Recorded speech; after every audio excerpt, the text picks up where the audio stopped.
live chat. Thank you for joining me, everyone. I am so excited today because I have a special nutrition expert guest, Celine Heskey, and she is joining us to talk about the blue zones, something that I'm quite passionate about. I've been writing about it for a long time because I study nutrition at Loma Linda, where Celine is at, and she's an expert in this area. Loma Linda is one of the blue zones where people live the longest. So we're going to really get into this really interesting lifestyle and diet pattern with Celine. We're going to be asking her a lot of our top questions about diets and eating for longevity. So welcome, Celine. Thank you for joining us. Thank you for having me. I'm so glad you're here with us. So Celine is she is the program director of the Masters of Public Health Nutrition program at Loma Linda University, and she's an assistant professor. And she has a lot of experience in helping people, reduce their risks of chronic diseases through diet and lifestyle. So she has a wealth of knowledge to bring to us today. So we're really excited to have her. So Celine, I wanted to kick this off to really ask you a little bit about your personal journey, coming to the Loma Linda nutrition community and your journey in the nutrition world. Can you tell us a little bit about how you got here? Yes, definitely. I was a graduate student at Andrews University back in 2002. And at that time, I had the opportunity to attend the 4th International Congress on Vegetarian Nutrition at Loma Linda University. It was held in April of that year.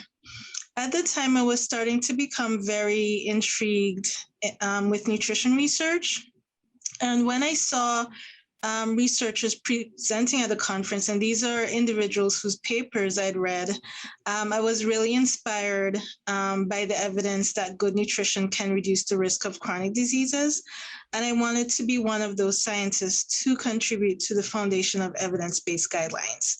So after finishing my Master's of Science in Human Nutrition in 2003, I had like a 5-year plan to return to school. Additionally, I grew up in the Seventh-day Adventist community of faith, and Loma Linda University is one of the church's educational institutions. And recalling the type of research that they did at Loma Linda University School of Public Health within the nutrition and epidemiology departments, it seemed like a good fit for me. The Adventist Health Study, which is one of the largest cohort studies in North America, is also administered by Loma Linda University. Since finishing my Doctor of Public Health Nutrition program in 2014, I have worked as a nutrition professor at Loma Linda University, continuing to be part of this community. That's great. I can remember going to those international vegetarian congresses too. In fact, I spoke at the last one, and they're just so impressive.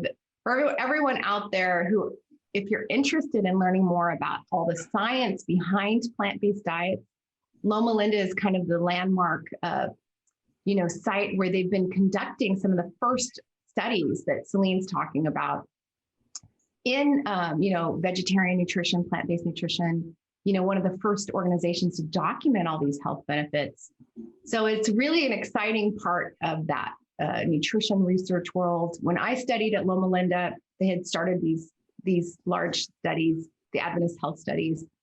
And, it was just such an honor for me to be able to study in a university that was connected with its research. So I know that must be really exciting for you, Celine, to be part of all of that. Most definitely. Yeah. And now we see other countries around the world doing this kind of research, like, in the UK, they're doing research like this. And I think it's Thailand and India. They're also doing studies like this too. So it's and finding similar results, right? Yes, definitely. Mm-hmm. Yeah, so that's really exciting. So, I wanted to ask you a little bit more about this diet pattern that is part of the Loma Linda community, because maybe you could explain to us a little bit about it. It's part of the Blue Zones. Dan Buettner was, working on this research, looking at places where people live the longest around the world. And he's published his books, and it's very well known that Loma Linda was the place in the United States where people live the longest. And he linked it with their diet and lifestyle. So could you tell us a little bit about what that diet and lifestyle is like in Loma Linda?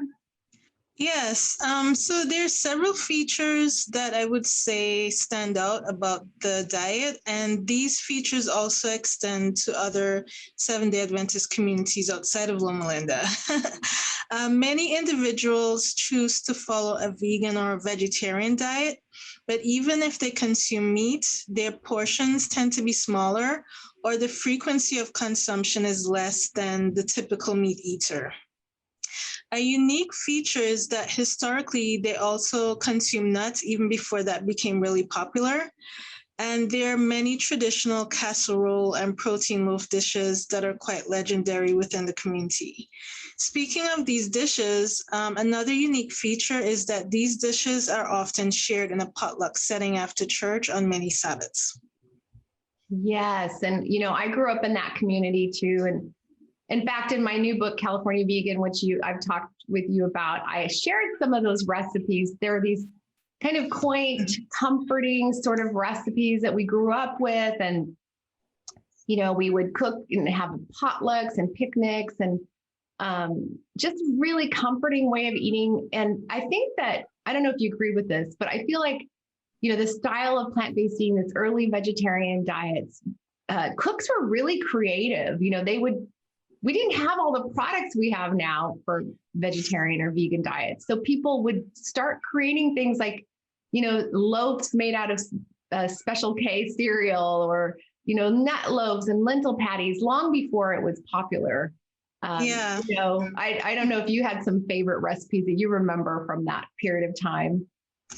Yeah, a few of them include a peanut type of loaf that my mom used to make, and I'll talk a little bit more about that later.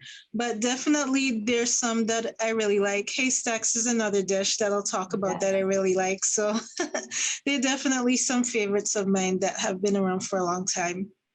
Haystacks, I include that recipe in my new book because I have such fond memories because in the cafeterias, I think it was usually Friday, there was always Haystacks. Mm-hmm. And for all of you who've never heard of Haystacks, it's so easy. As I said, I put the recipe in my book, my new book, California Vegan, but it's basically making a big taco salad. And, you can start with vegetarian chili or chili beans. And then I like to just let people create their own, but you just pile it with lettuce and tomatoes and shredded cheese, plant-based cheese for vegan, and ketchup. And it's just this big crunch. Oh, and then of course, corn chips. Yeah. Corn chips.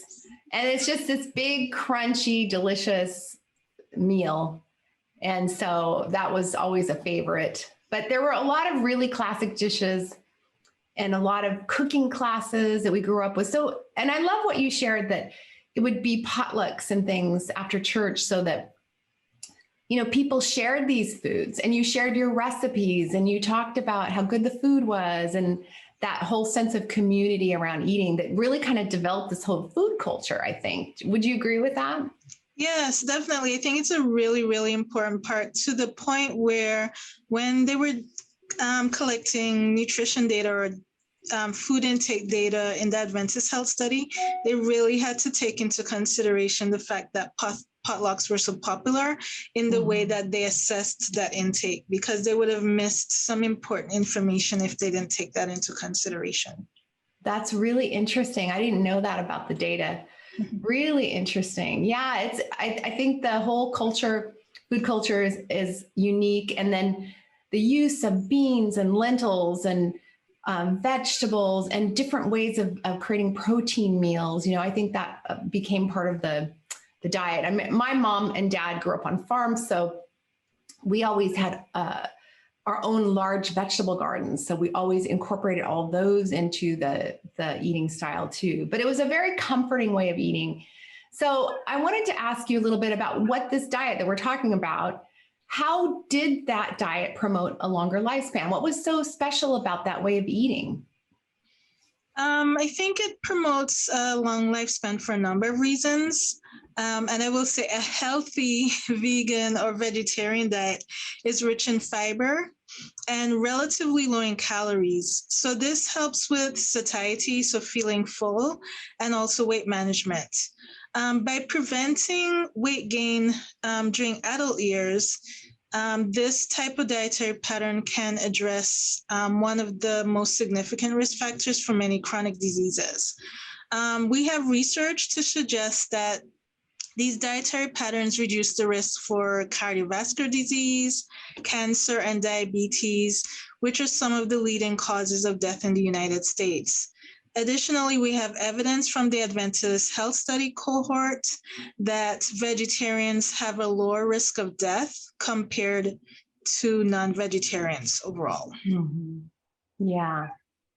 Yeah, and it makes sense because now we know all of these nutrients in these plant foods, like you talk about the fiber, and we know those vitamins and minerals and healthy fats and phytochemicals, all those things are linked with, reducing the risks of chronic diseases, which would then reduce the risk of early death. So it all makes sense now. We know so much more about research in the nutrition world. But it's very interesting. And I like that you pointed out the weight management aspect, because, lots of studies have pointed out that people who follow plant-based diets do weigh significantly less, just without even dieting, just their way of lifestyle, without depriving themselves, they weigh less. Mm-hmm. So what do you think about that?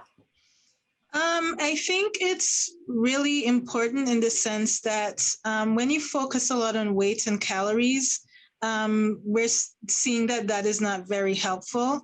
And it can also introduce some behaviors, disordered eating behaviors in individuals who feel guilty about the foods that they're eating, and sometimes encounter challenges because they are trying to deprive themselves of the foods that they like.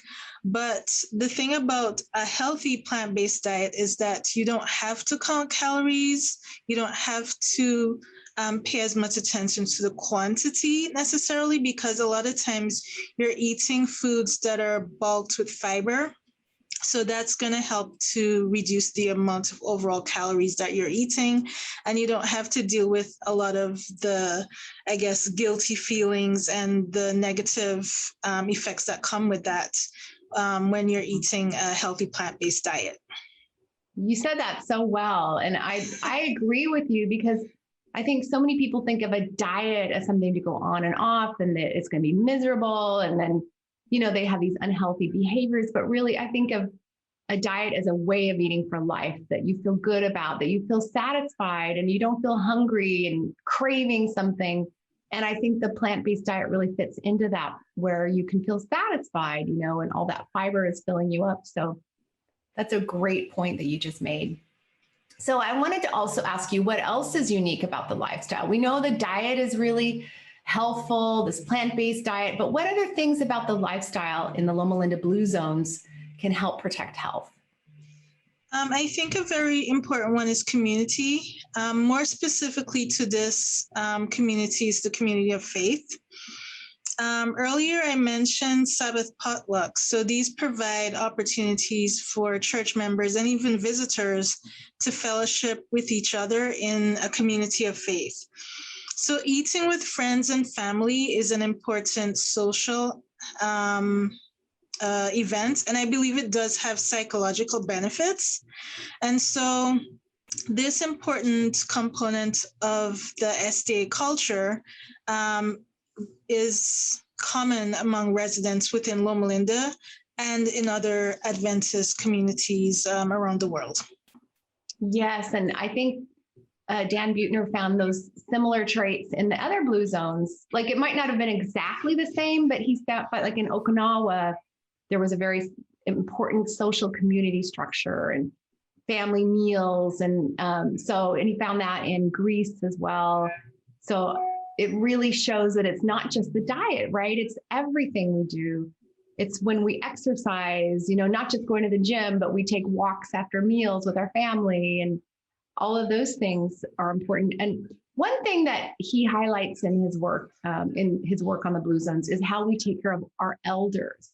And I was wondering if you could mention a little bit about that, because some of the cultures are doing a much better job. Some of the cultures in the blue zones are doing a much better job of taking care of our elders and making them feel, supported and part of the community. Yeah, definitely. I know in Japan, which is one of the places he highlighted, um, because of the way their culture is structured, um, at times the elderly individuals live with their children, grandchildren, and so on, all in one setting. And one thing that was interesting to me too is not just about the family, but also their social circle, where some of these individuals have had relationships in terms of friendships for decades that they continue to sustain intentionally, even as they get quite old. So it's just very interesting. Within Loma Linda, I don't know a lot of the older individuals, but based on what I have observed, it seems like a lot of them actually live independently, which is interesting. So they may not live with their children, but they do still actively stay engaged in their community. So, say they're a professor at the university, even if they're retired, they continue to contribute to research or teaching and things like that. So, volunteering, giving back in their community. They continue to stay physically active. So they're stimulating both their brain and their body. And so you'll see that quite a bit. So even if they're not living in a larger family setting at home, they're still definitely engaged in their community, be it professionally or with friends. Yeah, I agree with you. And I've seen in my own family, that there's a lot of support for older people within the church community. There are a lot of older people who go to church still, and people will help drive and pick them up and make sure they get a way back and forth from church and go to the picnics and the potlucks. So I do think there's a lot of that support that we know is so important. Yes. And I think there's, in the blue zones right now, the project of trying to build new blue zones. That's one of their key things is incorporating volunteering to help older people who often are isolated and to get them involved in their communities. So I think that's a real important thing. But let's get to talking about food, because I love so much I love the eating part and the food part. So I wanted to ask you a little bit more about what are some of those examples of foods that people eat in Loma Linda. It's part of the blue zones. Like we talked about Haystacks and some of these peanut loaves, and I think you're going to talk a little bit more about that. But can you give us some more examples of the actual foods? What do people eat in a day? So I'll give a bit of my perspective, which is a little bit different, I think, because I grew up in the Caribbean, but some of the foods that I ate were similar. And then I was introduced to foods when I came to the US. So I mentioned nuts already. Those are pretty popular. I also think that dried fruit is very popular, and granola. And all of these can be combined into like a really good trail mix, or even be the foundation for a good breakfast cereal. I also think that fresh produce in general is also very popular, including fruits and vegetables. Haystacks, like I mentioned earlier. And so we were talking a little bit about haystacks and the fact that they're kind of similar to a taco salad. And so usually they start with like a base of corn chips or tortilla chips. They're topped with tomatoes, lettuce, onions, beans, cheese, or the cheese alternative for vegans. And then some variations also include guacamole from avocado, veggie ground beef, which is a meat analog, sour cream, salsa, cilantro, green onions. So it's kind of like a layered salad, which is also popular within the church. And so here you're getting a lot of different types of vegetables for a really nice, tasty plant-based salad. So when I was thinking about this question, one of the things that I remembered is that there's a cookbook named An Apple a Day, which was written by Loma Linda University School of Medicine physicians' wives way back the first time around 1967. And since then, there have been a few updated versions to that. And growing up, my mom actually had a copy of one of these cookbooks. And she used to make some of the dishes that are popular in the SDA community. So recently, I actually was able to get a copy of one of these books myself. And I was looking through it, some of the popular recipes to just try to see, what are some of the things that I've seen here on campus or at church. And so some of the things that stood out to me included bean soups and lentil stews or soups, since legumes are popular. A large assortment of different types of salads, including layered vegetable salads. Veggie hamburgers, where the meat is made out of things like oats and nuts, different types of roasts and loaves, including the peanut loaf, like I mentioned, that I liked, lentil loaf, and one that's very popular, you kind of mentioned, which was the Special K loaf, which is basically a cottage cheese loaf that has Special K in it. And then meat analogs or veggie meats may still be popular. So we have a market on a campus, Loma Linda Market, where you can actually buy some of these things.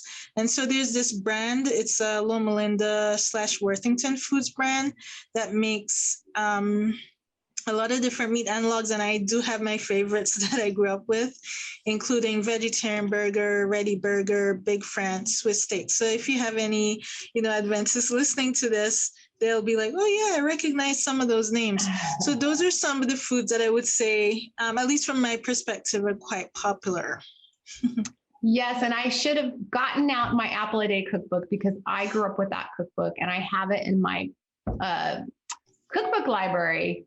I need to look up what year that my edition was, but I remember making so many recipes, and you're inspiring me to get it out and make some more recipes. But these were the old traditional comfort food recipes of the plant-based diets. And you mentioned some of our family favorites, and it's so interesting because we were cooking this way and now everybody, people love to make lentil soup. It's so popular, but that's something I grew up with as a child. And yeah, all those loaves and patties and homemade veggie burgers with oats, like you talked about. Now those are very popular, but I was eating like that when I was a child. So it's really an interesting way. And also, one of the very first alternative meat products were those Loma Linda products that I grew up with too, as well. I still find those in some of my markets. And if you ever get a chance, everyone out there, to visit Loma Linda, the town of Loma Linda, the little supermarket is so cute. It's plant-based, and you can find a lot of these Loma Linda products in there. So a lot of unusual plant-based products. I love to go to that market. What is the name of it again? The Loma Linda Market. Loma Linda Market. There you go. So it's a treat if you're, a plant-based aficionado and want to experience something. Loma Linda is, how far east from LA is it? I want to say it's about an hour drive. It's probably less than that, really. It depends on traffic. It's about 18 miles depending on where you are in LA. So yeah, during times when it's not that heavy traffic, you could probably make it in about an hour. Yeah. Yeah. Yeah. I lived on campus the years that I was studying nutrition. Then I moved more to the San Gabriel Valley area where I worked for many, many years. But now I live in Ojai, California. But I still am able to find some of those Loma Linda products in my little natural food market. So if you ever see those out there, you'll know a little history on those. But it is a delicious way of eating. And I think that some of the lessons that I can learn, no matter what your eating style is like, is getting creative with plant-based meals, making them really feel comforting and satisfying, because, these kind of meals, you never went hungry. You just ate really fulfilling meals, and, you looked forward to eating with your friends and family, and just making these creative meals filled with plant foods, a lot of homemade meals made with love. That's what I think of. So I wanted to ask you a little bit more about the history of Loma Linda as a part of the Blue Zones. And I mentioned it a little bit, but could you give us a little bit more of a backdrop, how this whole thing took place? So back at around the year 2000, Dan Buettner, who is the Blue Zones author that you mentioned before, he set out to identify communities around the world with a relatively high number of centenarians, and these are individuals who are 100 years of age and older, And these individuals also needed to be relatively healthy and happy. And so he wanted to identify the characteristics that contribute to longevity of these individuals. And in his research, Loma Linda was identified as one of those communities. And this is the only one in the US that he identified at that time. More specifically, the individuals that he identified were Seventh-day Adventists who live within the Loma Linda community. And these findings were published in the November 2005 issue of National Geographic magazine, if anybody's interested in looking that up. And all the communities he identified eat a plant-based diet. So that's like one of the key findings. They also have significant social connections, including family. They exercise, they stay physically active, and they also abstain from smoking. And then the unique characteristics of the centenarians in Loma Linda included their faith, included Sabbath keeping that I kind of alluded to before. So basically taking a day of rest and worship, and also their use of soy milk, legumes, and nuts. What a great, synopsis of that whole lifestyle and how it was associated and became a focus of Dan Buettner's work in the Blue Zones.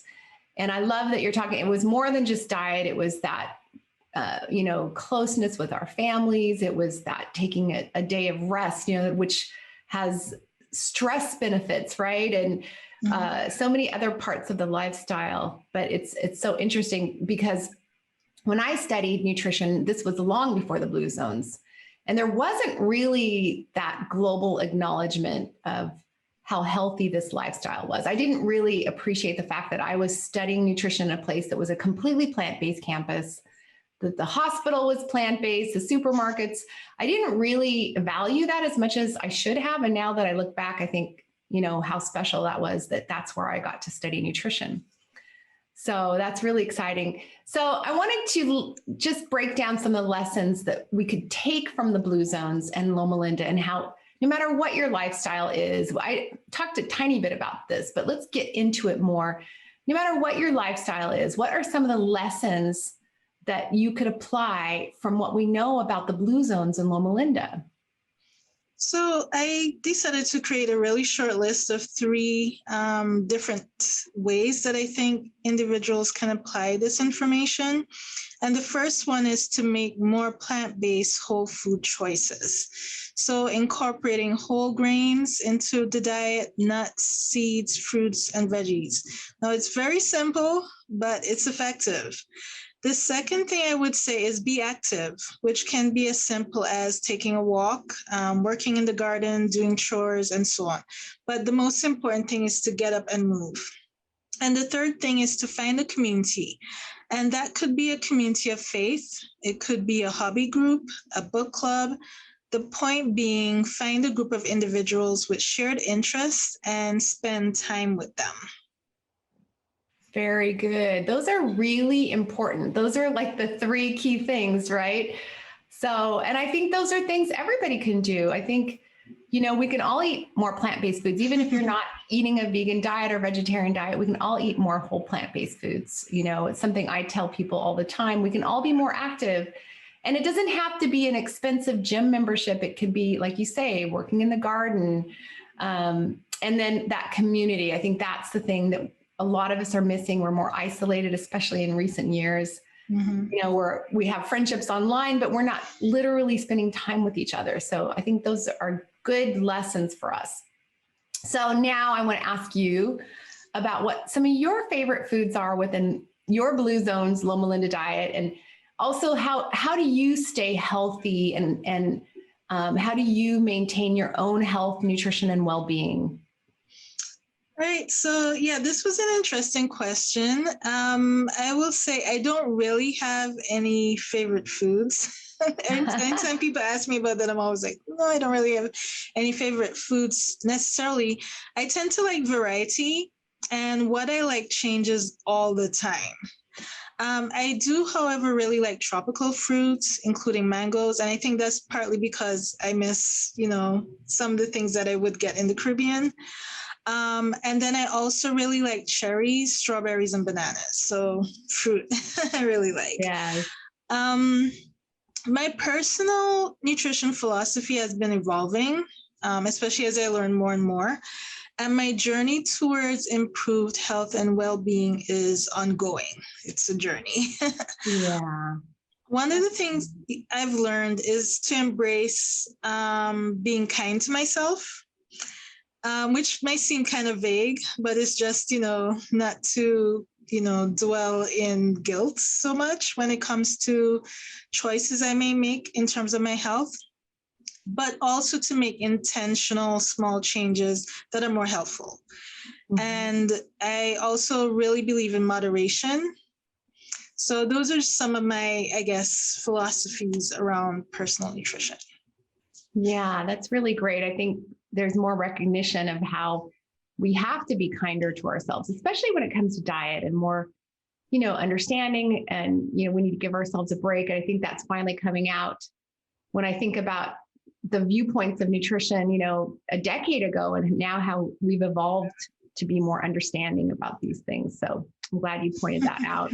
And I totally get your whole favorite fruits thing. I just came back from the Caribbean, and the fruits are so delicious. I'm sure you miss all of those wonderful things. Yeah. So, okay, I wanted to ask you just to leave us with a few of your favorite tips for eating a healthy diet for longevity. Like if people want to take this and start eating more plant-based, having a more vibrant life that can help carry them through longer in life, what would be some of your favorite tips? Yeah, so what I'm going to share might seem a bit broad, but it's partly because I think sometimes individuals can get really focused on specific foods rather than their whole diet. So it's interesting because I recently heard a few researchers sharing their philosophy about what they call a foundation diet or foundational diet. And the reason this came up is because precision nutrition is like a hot topic right now, where they're really doing a lot of research to see how they can individualize nutrition for each person, which is important, but then it starts to cause us to have a lot of questions, especially when we talk about eating as a community and things like that. If everybody has like a specific diet that they have to follow. And so some of these researchers say, yes, while we're looking at precision nutrition, we also should consider some kind of foundation diet that is beneficial for everyone, more or less. Mm-hmm. And they found that basically a whole food plant-based diet, which is rich in whole grains, again, fruits, vegetables, plant-based protein, including legumes and nuts, that type of diet would be beneficial to anyone. And then if you do eat meat, the recommendation would be to eat lean animal protein rather than animal protein that contains a lot of fat, because that fat increases your cholesterol, your bad cholesterol, which increases your risk for heart disease. Another thing I would recommend is lots of variety, which can be challenging, especially for individuals who may not have access, but trying to eat a variety of different foods is really important, especially when it comes to your plant foods.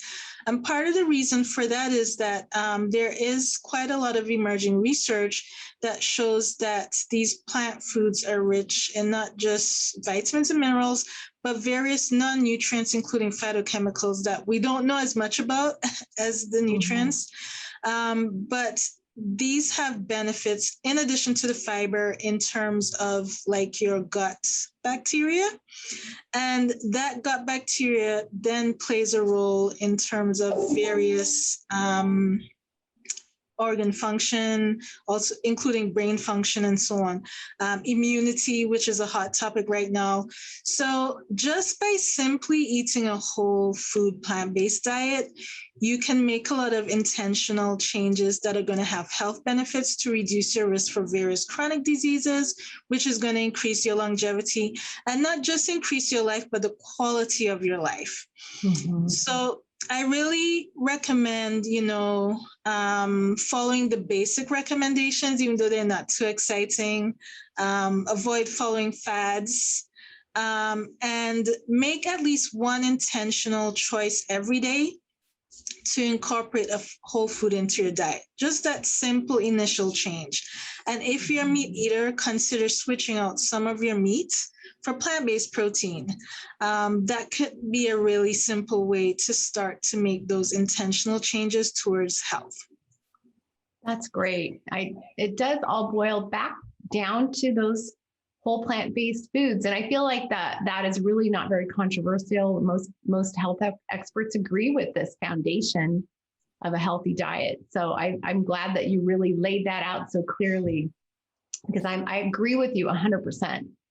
And I wanted to let everybody know out there who's watching this that you have to go check out the blog at SharonPalmer.com that goes along with our interview, because I've got all of these resources that Celine's been talking about. I'm also going to be sharing one of her favorite plant-based recipes on that blog. It's her mushroom and bok choy stir fry, which she so graciously shared with us. So you can check out her favorite recipe. And all of the resources we've been talking about, I'm going to be sharing all of those at the blog at SharonPalmer.com. Just go look for the live chat on the blog and you can follow along with all of those great resources. Can you tell us a little bit about this recipe and why you picked it out to share it with us? Yeah, one thing I really like about this recipe is that you can switch out a lot of the greens and add your favorite proteins to it. So you can really make it your own. And it's a variation of something I came across some years ago. Once I started making it, I felt like it was a really simple way to make a very tasty dish that's vegetarian, if you want it to be vegetarian. So that's one of the reasons I really liked this particular dish. But my version of it has in bok choy and mushrooms, which could be shiitake mushrooms or the button mushrooms that I used in it, the beach mushrooms.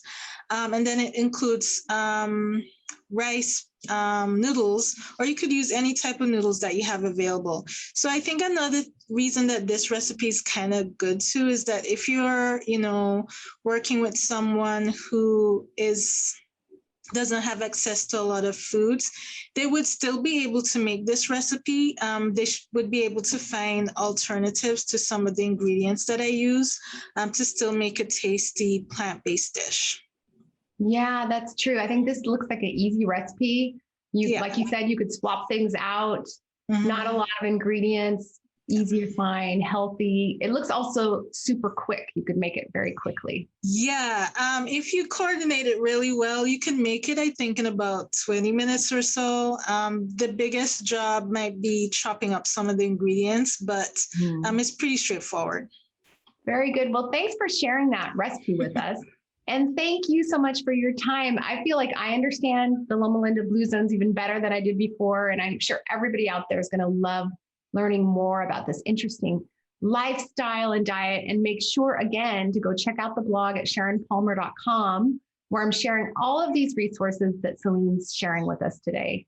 So thanks for joining us, Celine. It was so wonderful having you. Thank you. This was really nice. Thank you. Bye. Bye-bye.